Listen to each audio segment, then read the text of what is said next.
네, 안녕하십니까. 강원대학교 작업치료학과의 최성열 교수라고 합니다. 네, 강의 주제를 이제 우리 삶 속의 우영우를 위한 지역사회 재활과 작업치료라고 정해봤습니다. 이 제목이 좀 길죠.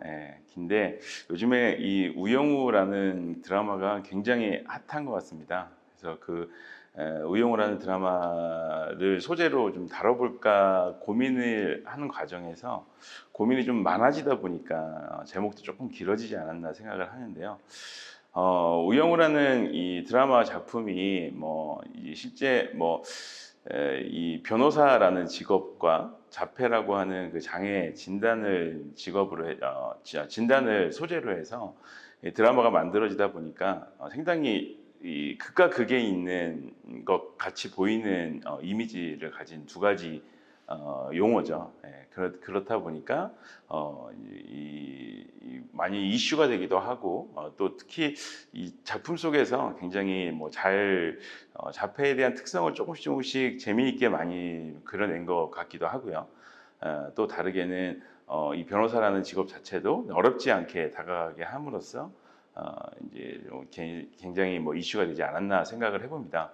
근데 여기에서 보면은 여러 가지 이야기들이 많아요. 물론 되게 좋은 이야기도 많지만 실제 여기 보시는 것과 같이 이 변호사 우영우라는 이런 캐릭터가 실제에서 있을 수 있느냐 이런 거에 대한 얘기들이 많죠. 그래서 장애를 상품화해서 이렇게 드라마를 만들고 있는 거 아니냐 이런 이야기가 나오면서 그래도 20개국에서 넷플릭스라는 그 컨텐츠에서 1위를 하고 있을 정도로 굉장히 유명한 드라마가 됐죠. 그래서 실제 이 우영우 캐릭터를 따라하는 영상들도 유튜브에서 많이 나오게 됐고 이 패러디를 하는 거에 이 악플이 달리면서 이 악플러를 고소하는 이런 현상들도 발생한다고 합니다. 네. 그래서 이 실제 변호사 얘기 말고 그 외에 작품에서 이 사건들이 많이 나오죠. 그래서 그 사건들에 대해서도 이제 남녀 차별에 대한 이야기도 있고요. 그리고 특정 범죄가 일어난 어떤 기업에 대한 이야기도 있고, 그래서 그런 부분에 대해서 너무 미화하는 거 아니냐 이런 이야기도 있습니다. 그러면 우리가 바라보는 이 우영우 변호사는 실제 자폐 스펙트럼 장애라고 이야기가 나오는데요. 이 자폐 스펙트럼 장애 범주에 들어갈까라는 고민을 해보신다고 하면 봤을 때 완벽하게 자폐 스펙트럼 장애의 전형적 증상을 보인다고 보기는 좀 어렵습니다. 물론 이 자폐 아동 아이들과 자폐 성인들이 나타낼 수 있는 특징적인 행동들이 하나씩 나오기는 하는데요.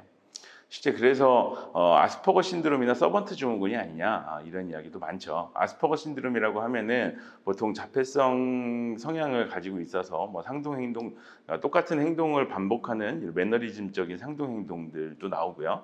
그다음에 사회 관계들을 제대로 하지 못하는 문제점을 가지고 있는데 거기에 더해서 이제 언어 능력이 굉장히 많이 발달돼 있어서 이제 언어 능력이 굉장히 뛰어나다고 알려져 있는데요. 사실 이제 아스퍼거 신드롬만으로 설명을 하기에도 우영우 변호사가 너무 지적 능력도 뛰어나고 생활도 다 어느 정도 적응을 해서 살고 있기 때문에 그렇게 설명이 좀 더 어려울 것 같고 더 나가서 이제 서번트 증후군은 이런 자폐 성향을 가지고 있는 인물 중에서 이제 어떠한 분야에서 굉장히 능력이 뛰어난 사람들을 이제 서번트 증후군이라고 부르죠. 그래서 실제 서번트 증후군 환자분들이 책 한 페이지 정도에 있는 분량을 한 8초 정도 이렇게 바라보게 되면은 거기에 있는 내용을 거의 99%다 외울 수 있다라고 할 정도니까요. 그런 서번트 증후군에 좀 가깝지 않나 생각을 해봅니다. 물론 여기서 이제 진단이 뭐냐라고 따져보는 것은 사실 이제 가상의 인물이기 때문에 그리 의미가 없을 수 있겠는데요. 그래도 우리가 우영우라는 작품을 한번 가지고 왔으니까 요즘 걔네 핫하잖아요. 이 우영우라는 작품의 영상들을 하나씩 보면서 그러면 이제 우영우라는 그 인물의 이 자폐성 성향에서 어떤 증상들을 보여주고 있는지 한번 같이 보면 좋겠습니다. 먼저 영상을 보고 오겠습니다. 영어를 달래는 법. 뭐라? 우영 씨, 이 행동은 인근 소란에 해당합니다. 당장 뚝 하지 않으면 경범죄 및 오복 슈퍼 업무 방해죄로 신고하겠습니다. 우리 집에 가서 경범죄 처벌 벌이자. 네, 지금 뭐 우영우의 어릴 적 시절인데요. 이제 우영우가 막 그 뭐 떼를 쓰고 이렇게 많이 하죠. 실제 자폐 아동들은 어릴 때 본인이 원하는 것을 이제 뭐 눈맞춤이나 엄마 아빠한테 손짓이나 몸짓이나 또는 제스처 같은 것들로 너도 표현을 하지 못하기 때문에 시절 떼를 쓰고 정말 포기하고 싶을 정도로 굉장히 힘들게 하는 일들이 많은데요. 여기서 이제 우영우 아이가 이 법률 얘기가 나오자마자 바로 눈물을 끄치고 돌아오게 되죠. 예, 그러면 이제 자폐 아동들에게 실제 이런 증상이 있느냐라고 하면은 저는 예스라고 할 것 같습니다. 물론 이제 이런 법률에 대한 용어를 관심을 가지는 것들이 흔하지는 않지만요. 실제 우영우라는 자폐 아동들이 막 많이 떼를 쓰고 하다가도 본인이 원하는 어떤 특정 좋아하는 대상이 있고 그 대상이 나타나게 되면은 그 대상에서는 눈물을 그치고 행동을 하기도 하죠. 네, 뭐 이런 증상도 있고요. 또 다음으로 넘어가세요. 이번 영상은 지하철 씬인데요. 같이 한번 보고 오겠습니다.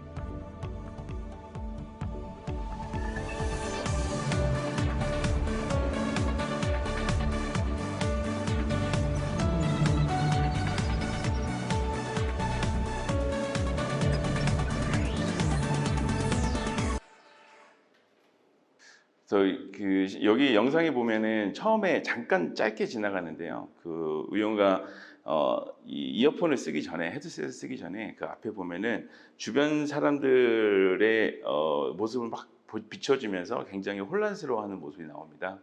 실제 자폐 스펙트럼 장애가 있는 경우에는 감각에 대해서 굉장히 예민하거나 아니면 굉장히 어떤 특정 감각에 굉장히 둔감하다고 이제 알려져 있는데요. 그래서 아마 이 지하철에 타고 있는 이 우영우는 우리가 이 뭐 공중에 띄워놓고 주변에서 막 무슨 뭐 폭탄이 막 날아드는 것 같이 굉장히 큰 소음과 굉장히 많은 시각적 자극에 시달리고 있을 겁니다. 거기다가 앞으로 쭉 이동하고 있는 이 기차 안에서의 그 흔들림이 전정계도 굉장히 자극을 하면서 전정계도부터 균형을 잡는 부분이죠. 균형 잡기 위한 감각들이 민감해지면서 아주 혼란스러운 상황이 되겠죠.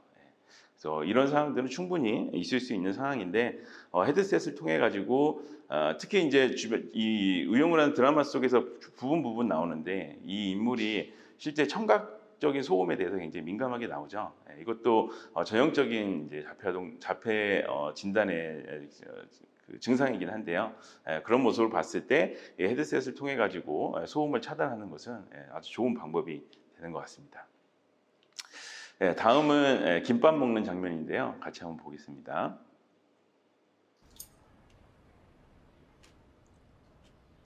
야, 이쁘다.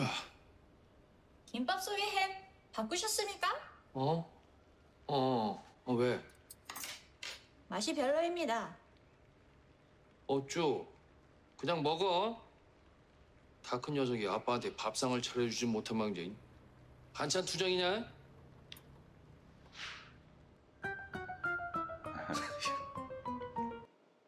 네, 뭐 김밥 속에 박힌 햄에 햄이 빠진 것도 아니고 햄의 브랜드가 좀 바뀌었다라는 걸 가지고 이제 우영우가 이제 아빠한테 이야기하는 장면인데요.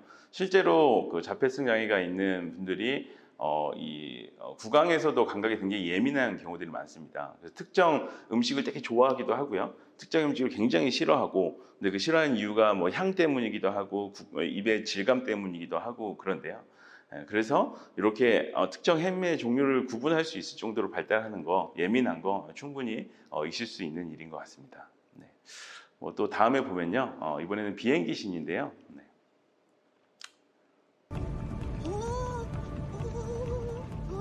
괜찮으세요? 헤드 세션 드릴까요? 아니요. 네. 뭐지? 비행기 엄청 무섭습니다. 네? 아니, 아까는 가장 안전한 교통수단이라면서요.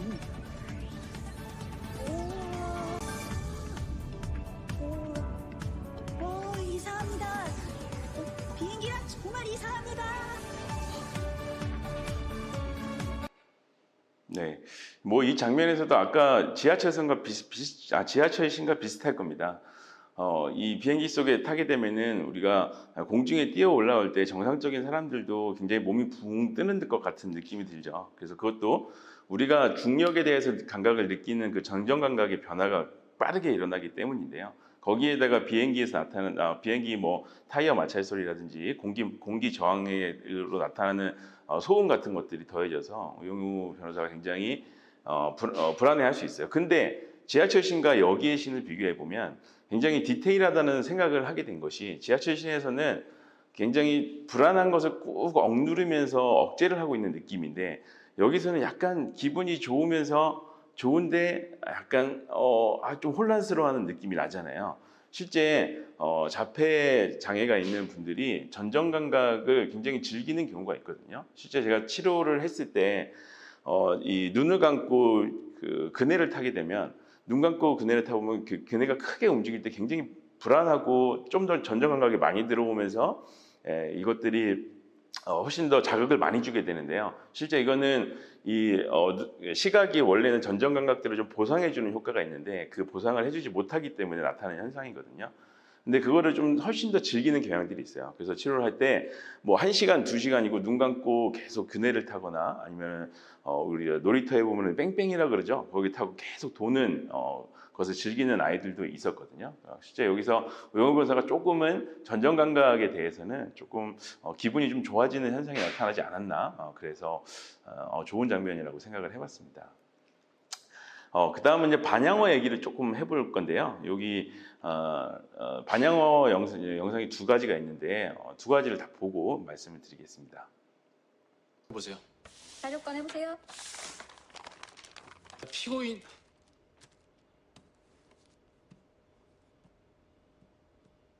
됐죠? 자, 피고인은 70대 할머니. 남편이 경증 치매라 피고인이 간호를 하는데 사건 당일 싸움이 난 거야. 남편이 막말을 하니까 피고인이 화가 나서 남편의 이마를 때렸어요. 눈앞에 있던 다리미로. 눈앞에 있던 다리미로. 결국 남편은 뇌출혈로 전치 12주. 피고인은 살인미수 혐의로 기소. 피고인은 살인미수 혐의로 기소. 뭐야? 아니 왜 자꾸 아까부터 말을 따라해요? 죄송합니다. 반향어 금지. 반향어 그건 뭐야? 네, 방향어 봐서 넘어가도 될 것 같고요. 그 다음 방향어 나오는 장면인데요. 장애인의 사랑할 권리? 지금 감히 누구 앞에서 자폐 타령, 장애 타령을 합니까? 우리의 장애랑 당신 장애랑 같아요? 제발 어줍잖게 공감대 형성하는 척하지 마요. 보기 역하니까 아시겠어요? 보기 역하니까 아시겠어요?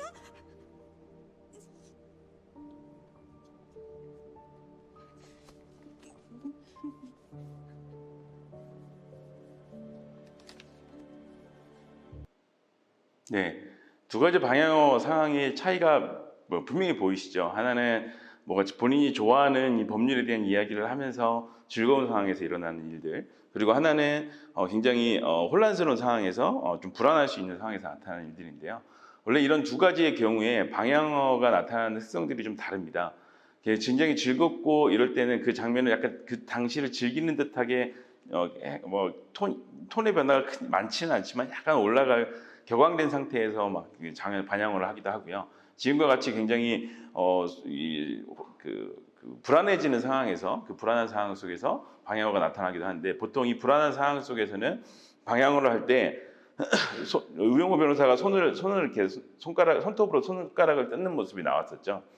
여기 모습에서 보면 이런 내 몸을 자극하는 다른 감각으로 보상하려고 하는 상동 행동도 조금씩 나오고요. 그것과 함께 톤이 굉장히 더 거칠어지면서 방향어가 좀 더 속도를 빠르게 하게 하거든요. 근데 여기서 그 우영우 변호사가 이 반향어를 할 때 조금 더 톤을 빠르게 가져가면 더 좋지 않았을까? 그리고 방향어를 여러 번 한 번에 이 한 번 하고 끝나는 게 아니라 여러 번 반복하는 모습을 좀 보여주면 좋았지 않았을까 그런 생각도 한번 해봤습니다. 예, 물론 이런 이 방향어도 자폐 스펙트럼 장애에서 나타날 수 있는 주요한 진성인 것 같습니다.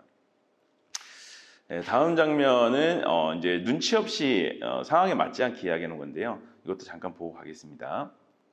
증언만 해주면은 여기 당장 일 때려칠 수 있을 만큼 내가 큰 돈 줄게.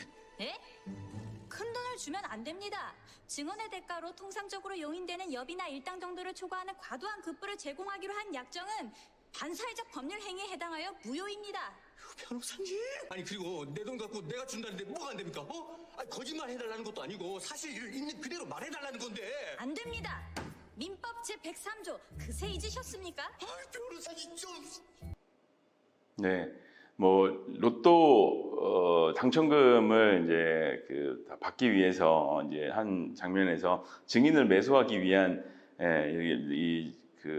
이제 노력이었는데 거기서 눈치 없이 우영우 변호사는 FM으로 안 된다 그러죠. 이것도 나타날 수 있는 증상 중에 하나고 특히 이런 것들이 아스퍼거 신드롬에서 많이 나타납니다. 아스퍼거 신드롬이 이제 언어 능력은 발달되어 있고 자폐 성향을 가지고 있다 보니까 이 아스퍼거 신드롬 아이들은 아동이나 이런 분들이 뭐 누가 방구를 끼면 방구 냄새가 난다고 뭐 한다든지 아니면 좀 뚱뚱한 사람을 보면 돼지라고 한다든지 이런 특성들도 나타나게 되죠. 네, 다음 영상도 같이 보고 하겠습니다.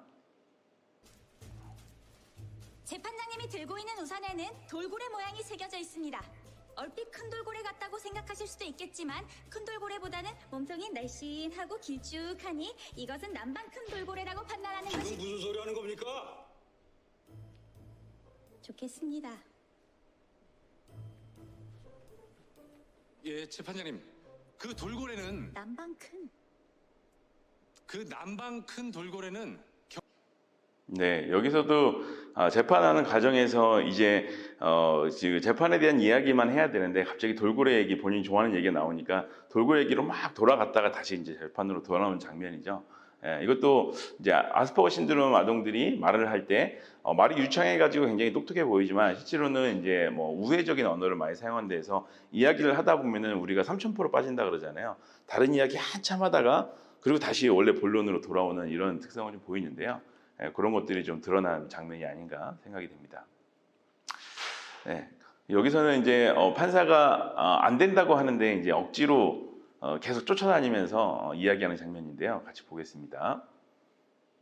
안 됩니다. 뭐가 정 그렇게 계속 불만이면 항소하세요.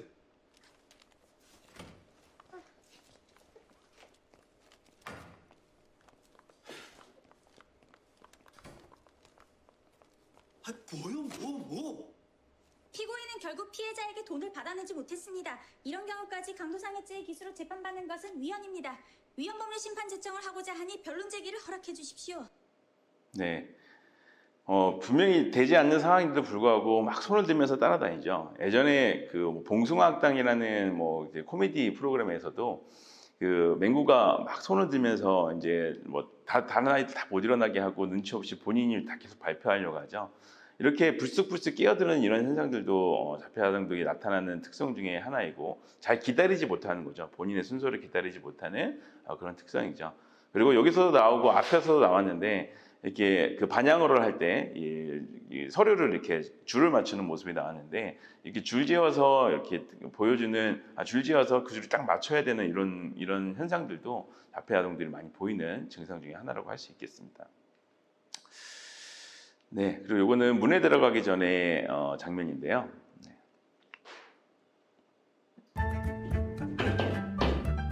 네.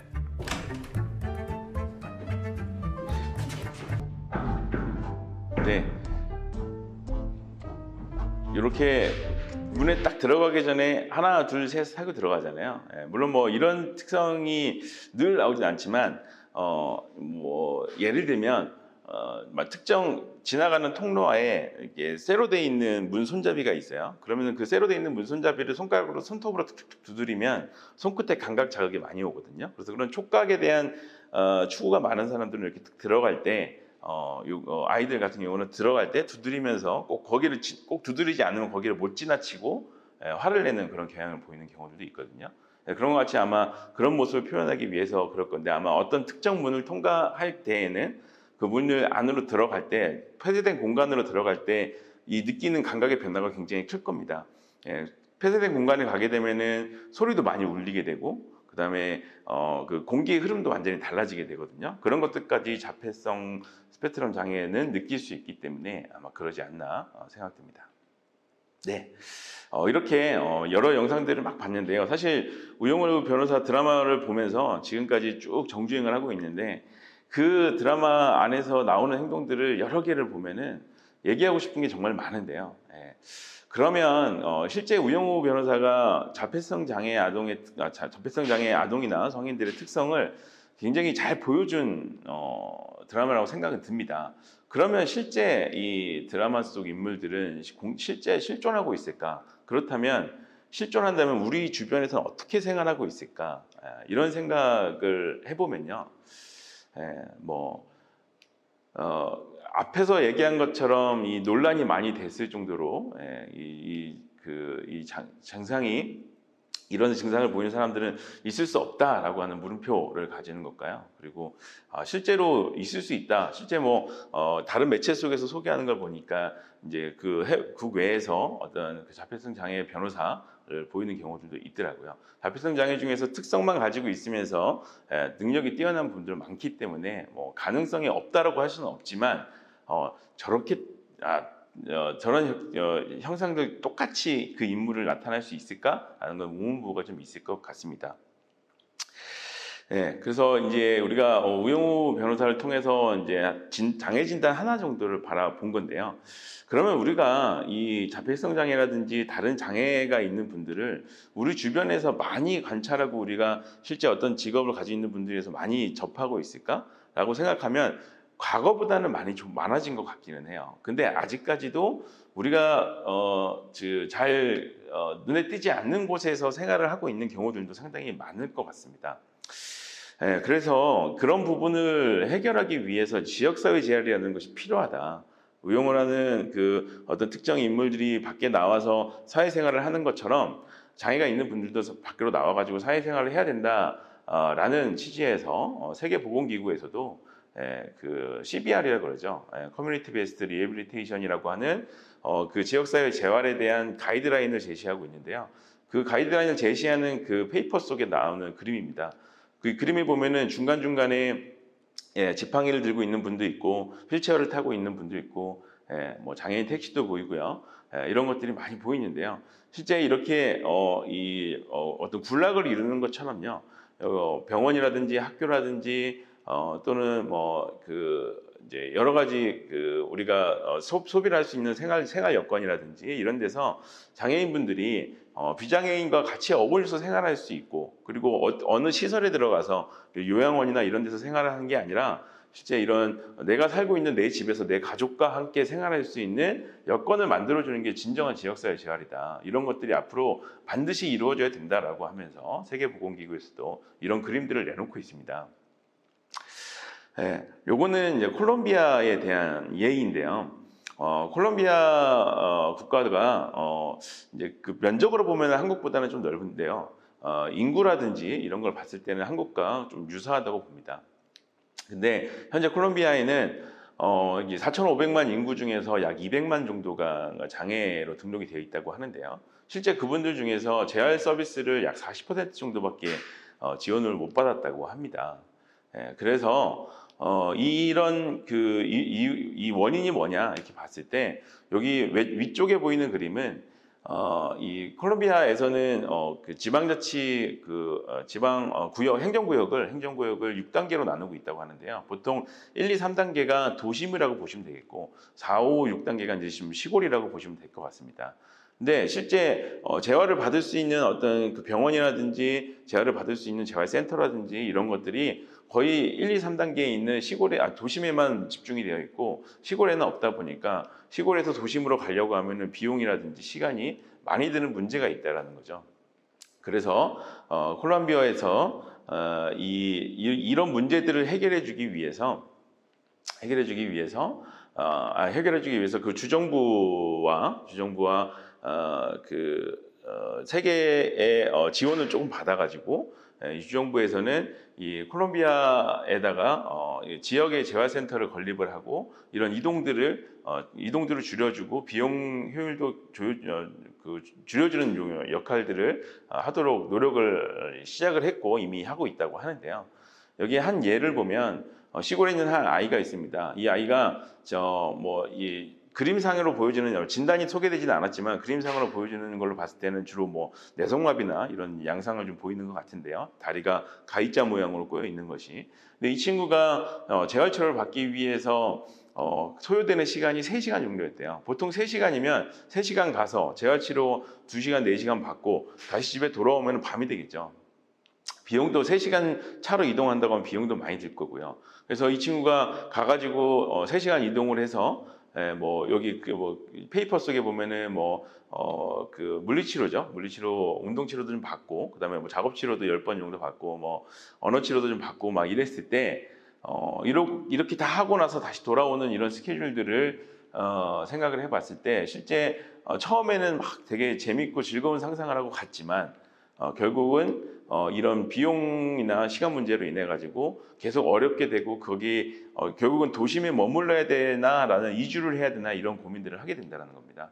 그래서 이런 여기 위에서 보이는 이 재활센터를 통한 이런 서비스를 하도록 했고 그럼으로써 실제 지방의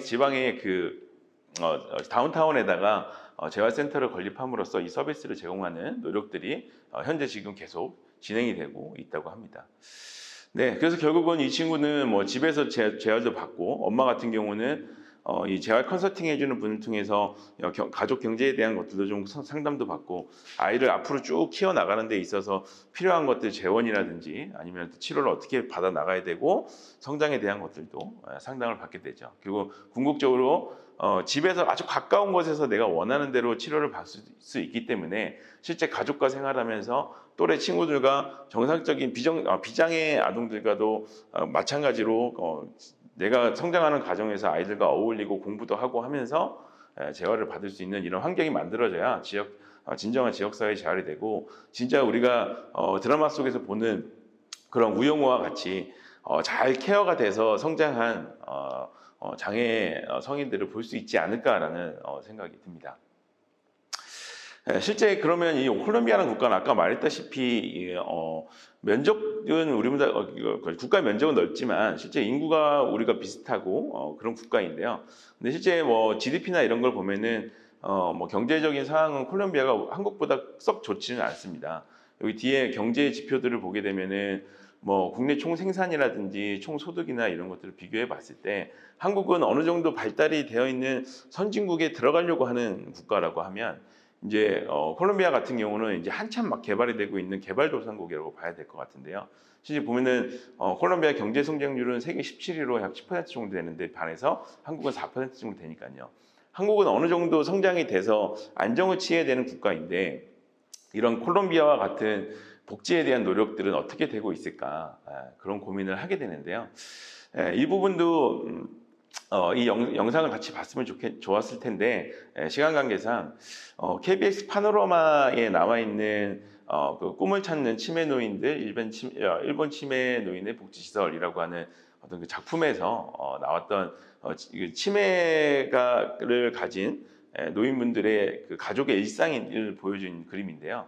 여기에 보면 이 약을 할머니가 이제 청소 일을 하시면서 이제 치매 있는 할아버지를 이제 케어를 하고 계시거든요. 여기 보면은 약을 일일이 챙겨줘야 되고 약값도 계속 고민을 하고 있고 여기 보면은 환경 배치들도 약이 막 여러 저기 널브러져 있는 상황인데요.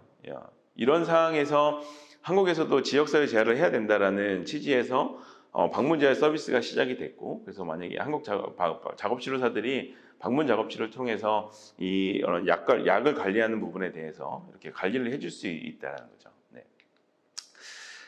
네, 그리고 여기 나오는 그 장면 속에서 나오는 장면 중에 하나가 가스밸브를 잠가야 되는데 가스밸브를 안 잠기신 거예요. 그리고 굉장히 위험한 상황이죠. 그리고 할머니는 나가실 때 할아버지가 이 배회 현상이 있기 때문에 밖으로 나가면은 집으로 다시 돌아오지 못해서 실제 한번 피투성이가 돼가지고 길거리에 쓰러져 있는 거 경찰에 신고해서 할머니가 급하게 모시고 왔던 일도 있다고 합니다. 그런 것처럼 그런 문제가 있기 때문에 나가실 때는 꼭 문을 잠그고 나가신다고 하고요. 아마도 할아버지가 혼자서 또 문을 열고 하는 것도 좀 어려운가 봐요. 그리고 밑에서 보이는 그림은 수도꼭지에 물을 틀었다가 잠그지 않아가지고 수도꼭지 물이 막 계속 나오고 있었던 거예요. 할머니가 퇴근하신 이후에 관찰한 장면인데요. 몇 시간 동안 켜져 있는지도 모르죠. 그리고 할아버지가 화장실에서 나오는 걸 보면은 문턱이 굉장히 높습니다. 이런 것들은 그 치매로 인해서 거동이 불편해지는데 이때 낙상이 발생할 수 있는, 넘어지는 일이 발생할 수 있고 그걸로 인한 뭐 골절이라든지 이런 문제도 발생할 수 있는 위험이 굉장히 높은 상황이죠. 그런 안전한 가정 환경을 바꿔줄 수 있는 것들도 현재 작업치료사들이 가정방문이라는 걸 통해서 보건소에서 이렇게 이런 부분들을 보완해주고 하는 일들을 또 하고 있습니다. 네, 그리고 그 외에도 여러 가지 문제가 있었는데 여기 보면 침대가 굉장히 낮아요. 우리가 뭐 저상 침대라 그러죠. 이 침대에서 일어나려고 하면 굉장히 피로도가 이제 높을 거고요. 이거를 보좌해 주려고 하는 할머니 같은 경우도 이런 여러 가지 가사해줄 중에서도 굉장히 피로가 높아지는 상황이죠. 그래서 가정 안의 환경들을 오른쪽에 보이는 이런 환경으로 조금씩 바꿔준다고 하면 굉장히 윤택한 생활이 좀 더 가능하지 않나, 이런 부분들이 조금 이루어지고 있습니다. 네, 하지만 한국이 계속해서 고령화가 일어나고 있는 그런 그 상황 속에서 뭐 2020년을 기점으로 해가지고 실제 출생하는 인구보다 노인 인구가 훨씬 더, 사망하는 인구가 훨씬 많아질 정도로 출산율이 계속 떨어지고 있고, 그리고 평균 수명은 계속 증가하면서 노인 인구는 증가하고 있는 이런 추세 속에서 과연 저런 서비스 정도로만 이제 만족할 수 있겠느냐라고 하면 그건 아직 이제 물음표가 아직 남아 있다라고 봐야 될 것 같습니다. 예, 어쨌든 그래도 이런 지역사회 재활을 계속 해 나가는 시점에서 한국은 계속해서 그 작업치료사 이런 인구들이 계속 성장을 하고 있고요. 지금도 현재 작업치료사 면허들 보면은 과거 2000년대 이전에 아주 작은 인구에서 아주 많은 인구들로 아주 작업치료사들의 양성 숫자들은 계속 늘어나고 있는 상황입니다. 근데 이런 여건에도 불구하고 지역사회 재활이 앞으로 더 많이 좋아져야 될 건데요. 그런 현재 여건을 봤을 때 여기 나와 있는 그래프는 OECD 가입국 중에서 그 인구 10,000명당 작업치료사 물리치료사 숫자인데요. 그 숫자를 보면은 아직 평균에도 미치지 못하는 수준이라고 합니다. 그래서 앞으로도 아예 가야 할 길들이 되게 많겠죠. 네. 이런 지역사회 재활이라는 것 안에서 지역사회 작업치료도 그 중요성들이 매우 강조되고 있는데요. 지역사회 작업치료가 이루어지기 전에까지 그 과정을 간략하게만 좀 설명을 드리면요. 처음에 작업치료가 1950년대에 작업치료라는 것들이 이 대구 동산병원이라는 작업치료실이 처음 생겼고 아직 명확하게 작업치료사라고 하지 못하다가 작업치료사 면허 취득한 1호가 나왔고요. 그리고 1979년에 이제 연세대학교 재활학부에서 작업치료 물리치료학과가 분리가 되면서 작업치료가 본격적으로 교육을 시작을 했는데요. 그때 이제 의료기사법이 제정이 되고 작업치료 이제 중앙회죠. 협회가 성립이 됐고요. 그 이후에 뭐 세계 작업치료 연맹에 가입을 하면서 약간 세계적인 그 추세에 맞는 교육을 하기 위한 준비가 됩니다. 그래서 약간 처음에 정착을 하기 위한 과정이 2000년 전이라고 봐야 될 것 같고요. 2000년 이후부터는 지속해서 여러 가지 법률들이 막 제정이 되면서 이런 법률을 통해서 작업치료에 필요한 것들, 우리 작업치료사들이 해야 될 역할들, 그런 것들이 계속 제정이 돼 나갔습니다. 초기에는 이제 의료를 중심으로 한 부분들이 제정이 됐고요. 그 이후에는 지역사회를 위한 부분들이 여기 아랫줄에 보이는 2012년도에서부터 하나씩 관리가 되면서 치매에 대한 부분들, 그다음에 아까 우영우 변호사가 보였던 그 감각 문제들을 치료하는 감각발달 재활에 대한 부분들, 그다음에 지역에서 노인 그 장기요양보험 제도 안에서 우리가 시설장이 될 수 있는 작업치료사의 여건들이 생겨나는 것들, 그리고 정신건강 전문 요원으로서 정신과 작업치료가 시작이 되는 부분들이 많이 바뀌어나면서 작업치료가 아주 발전을 많이 하고 있습니다. 그러한 가운데 이 앞으로의 우리가 과거에 작업치료가 시작이 돼서 도입된 이후에 의료기관 중심으로 도약을 했다면 앞으로는 지역사회 중심으로 제도약과 함께 지역사회 중심으로 선진화를 쭉 일어나야 되겠다고 생각을 하는데요. 앞에 있는 내용들이 요약이니까 한번 읽어보시면 좋을 것 같고요. 이 앞으로 그런 서비스를 도약을 하는데 그럼 현 시점에서 작업치료가 나갈 수 있는 분야가 어떤 부분들이 있느냐? 이제 제 나름대로 정리를 한 부분인데요. 의료 시스템을 기반으로 했을 때는 대학병원, 종합병원, 재활병원, 요양병원, 그다음에 병이용과 정신과, 병이원에 있는 정신과가 있고요.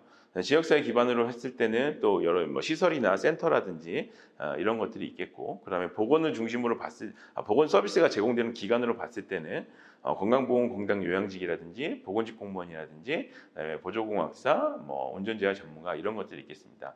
그리고 원의 크기를 조금 다르게 해놨는데요. 크게 돼 있는 부분들은 이제 어느 정도 정착이 돼서 운영이 잘 되고 있는 부분들이고요. 이제 두 번째랑 세 번째는 아직은 조금 많이 발전을 했지만 그래도 과도기에 있고, 그리고 이제 막 도입을 해서 막 정착을 해 나가야 되는 부분들이라고 볼 수 있겠습니다. 예, 앞으로는 이제 그 밑에 있는 부분들, 과도기 도입기에 있는 부분들에서 아마도 우리가 직업군들이 우리가 취업할 수 있는 취업처들이 더 많이 생겨나게 되겠죠. 예.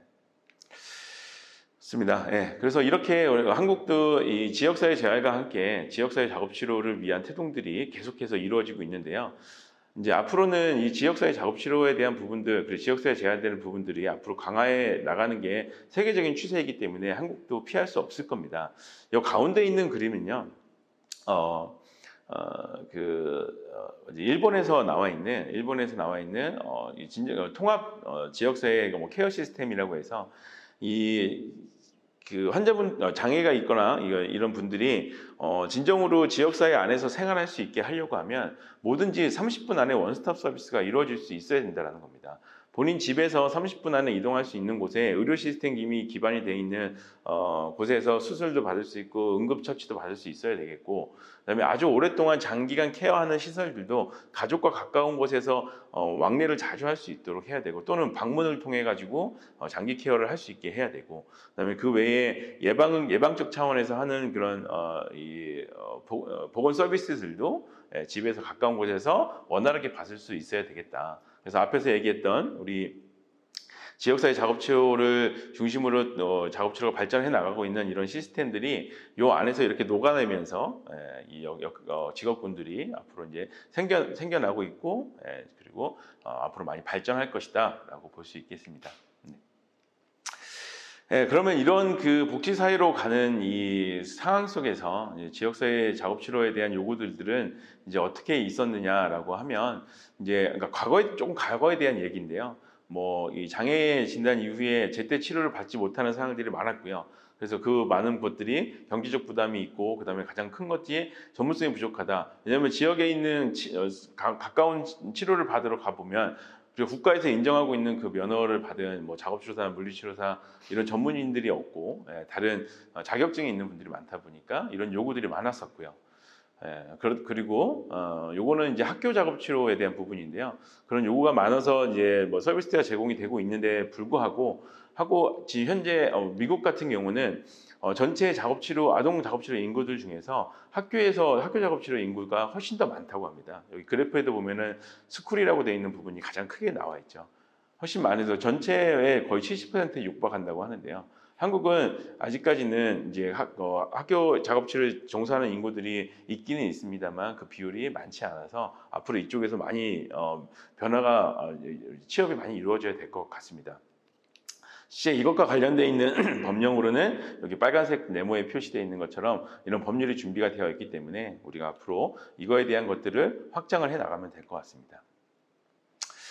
여기서도 실제 작업치료가 수행되는 그 비율을 보면은 이제 아까 앞에서는 아동 비율인데 여기서는 이제 그 성인을 포함해서 비율인데요. 이제 위에 있는 그 미국의 트렌드를 보면은 전반적으로 작업치료 세팅들이 균형이 잘 이루어져 있는 부분들을 많이 볼 수 있겠는데요. 근데 한국 같은 경우는 지역사회에서 요양기관에서 종사하고 있는 비율이 40%에 육박합니다. 그러니까 너무 그 장기 요양 서비스에 대한 그러니까 장기 요양 서비스가 아니고요. 장기 시설, 그러니까 요양원이죠. 이런 거에 많이 그 의존해서 시스템들이 이루어지다 보니까 이런 현상이 일어났다는 거죠. 이제 앞으로는 이 비율이 좀 줄어들고 상대적으로 다른 지역사회 서비스 기관들에서 이 비율들을 수용을 해 나가야 될 것 같습니다. 네. 네, 그래서 뭐 그 장애인 실태 조사에서도 이런 부분들에 있어서 이 방문 보건이라든지 재활진료 이런 것들의 필요성들이 많이 제창이 됐고 이런 거에 인해서 변화가 있으면서 아래와 같은 법령들이 생겨나서 이 법령들이 이제 앞으로의 지역사회 작업치료의 필요성들을 더 강조하면서 변화를 이제 극대화시켜주지 않겠나 생각이 됩니다. 네. 그리고 또 뭐 이런 이야기도 있었죠. 재활 난민. 예. 뭐 재활 치료 받는데 웬 난민이야 하겠습니다. 실제 재활 치료를 받기 위해서 아까 콜롬비아에서 나왔던 사례와 같이 한국에서도 보면은 이 재활 치료를 받는 재활병원 그 규모들을 보면요, 되게 큰 도심에는 큰 규모의 병원들이 굉장히 많습니다. 작은 도심에 가면은 주로 요양기관이라든지 이런 것들이 많지 재활병원이나 큰 병원들을 찾아볼 수가 없는데요. 실제 저희 강원도 지역만 하더라도 강원도 지역 같은 경우는 대학병원의 그 수요가 그 지역별로 잘 균형이 되어 있지도 않거든요. 종합병원이라든지. 그래서 그런 문제들이 있어서 실제 재활을 받기 위해서는 그 재활병원이 있는 그 주변으로 일부러 이사를 가거나 아니면 아예 재활병원을 뭐 2개월, 6개월씩 입원하면서 이동하고 다니면서 거기 재활병원에서 거의 생활하다시피 하는 현상이 발생한다는 거죠.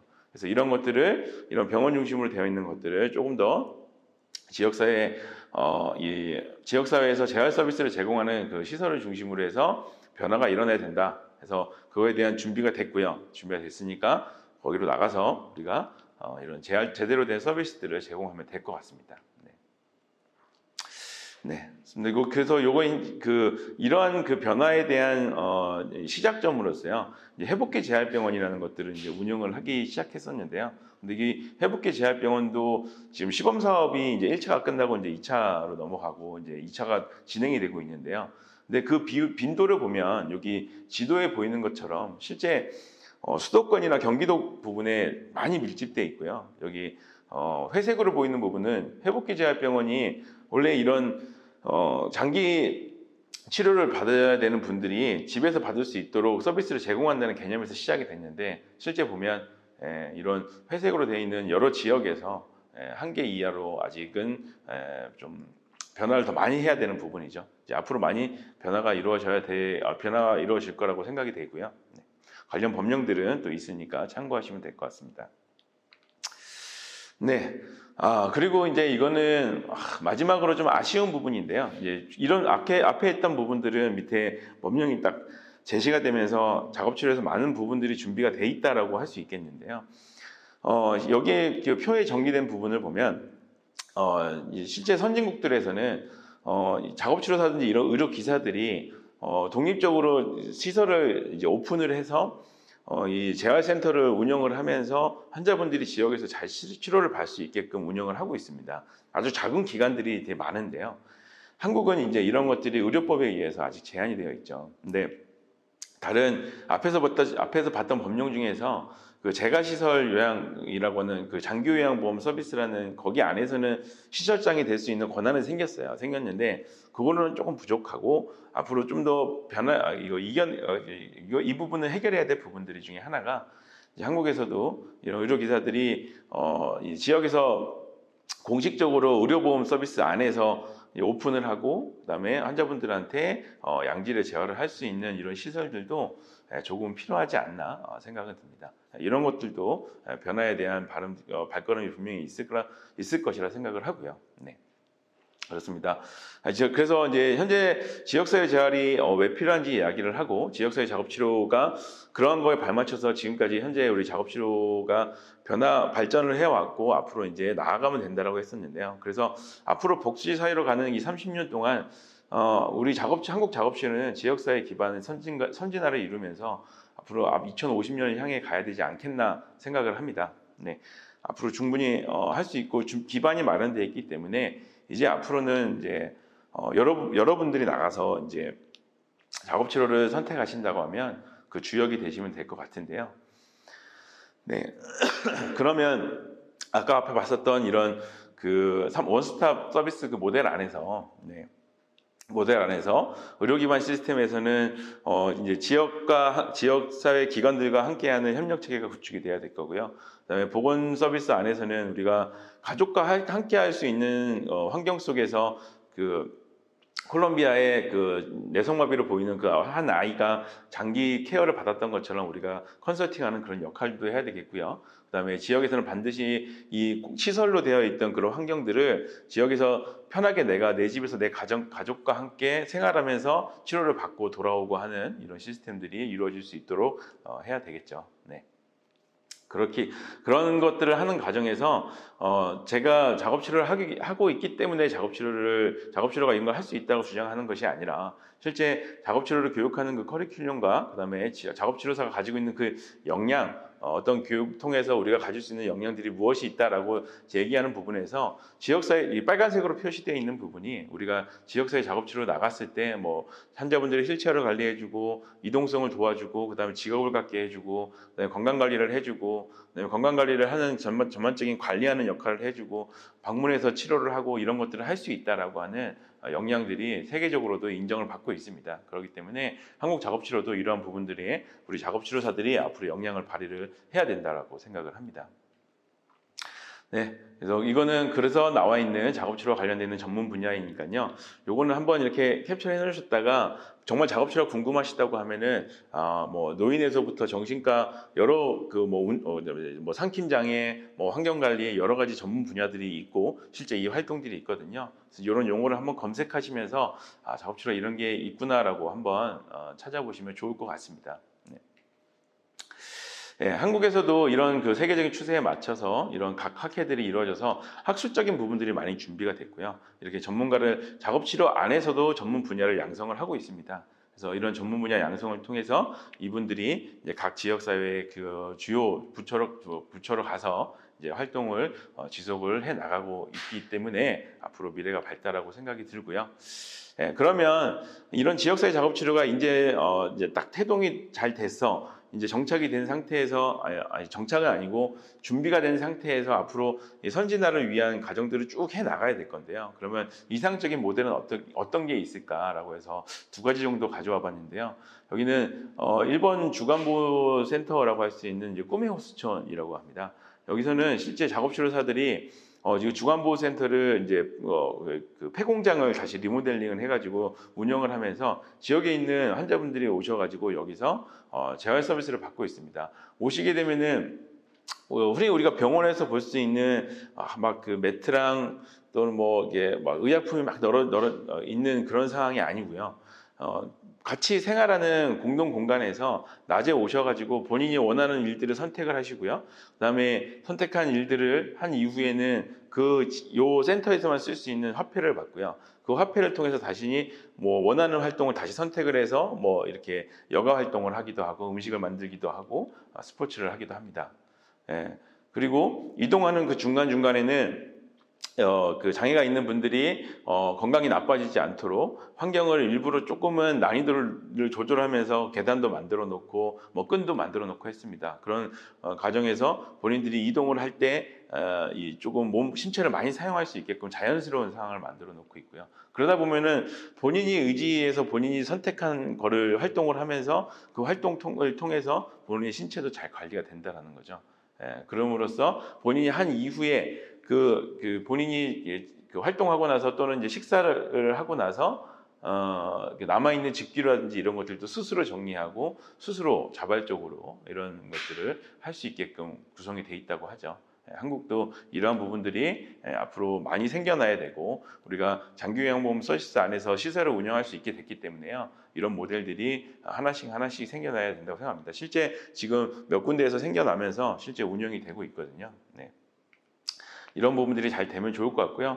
요거는 덴마크 스벤보르에 있는 치매 마을이라고 합니다. 실제 여기는 덴마크에서 치매를 위한 타운을 형성을 했어요. 한국에서도 한참 그 실버타운 얘기가 많이 나온 적이 있어요. 근데 실제 그 실버타운을 제가 가보기도 했고 실버타운을 봤는데요. 보면은 뭔가 이분들이 그 생활하기 위한 공간이라기보다는 조금 그냥 이 타운이 형성이 됐는데 그 타운 안에 그냥 시설들이 조금 그냥 좋은 편이라는 정도는 생각이 들거든요. 근데 실제 이 치매 마을에 대한 사례를 보니까요. 이 생로병사의 비밀에서 나왔던 이 영상을 캡처한 건데요. 그 안에 보면은 이 치매가 있는 분들이 모여가지고 같이 얘기도 할 수 있고요. 같이 독서도 할 수 있고, 그다음에 같이 앉아서 뭐 여가 활동도 할 수 있게끔 해놨고요. 그리고 이게 그냥 그 하루 동안 와가지고 낮 동안 보호하고 있는 상황이 아니고, 또는 시설에서 어떤 갇혀져 있는 어떤 건물 하나에서 일어나는 게 아니라 그 군락 안에서 자기 집을 가지고요. 본인이 하고 싶은 저런 그림 그리기 여가 활동도 하고요. 이런 동물을 돌보는 활동도 하고요. 그다음에 꽃을 가꾸기도 하고 공방도 있어서 내가 필요하면은 이런 목공 같은 것들도 해볼 수 있고, 이런 여러 가지 활동을 할 수 있게 되어 있습니다. 그리고 여기 아래 보이는 건 상점인데요. 실제 상점이라든지 미용실 같은 거, 우리가 실제 생활하면서 필요한 것들도 거기 안에 입점이 돼 있어서 내가 원하는 걸 가 쇼핑도 하고, 그다음에 또 머리도 내가 가서 깎고, 이런 활동들을 누구 도움을 받지 않고도 할 수 있다는 거죠. 근데 만약에 도움이 필요하다고 하면 다 여러 가지 이 보건 전문가들이 여기에서 같이 서비스를 제공하면서 생활할 수 있게 하고 있다는 거죠. 시설들이 앞으로 장기간 케어되는 그 시설들이 운영이 된다고 하면 이런 것들이 필요하지 않겠나 생각을 해봅니다.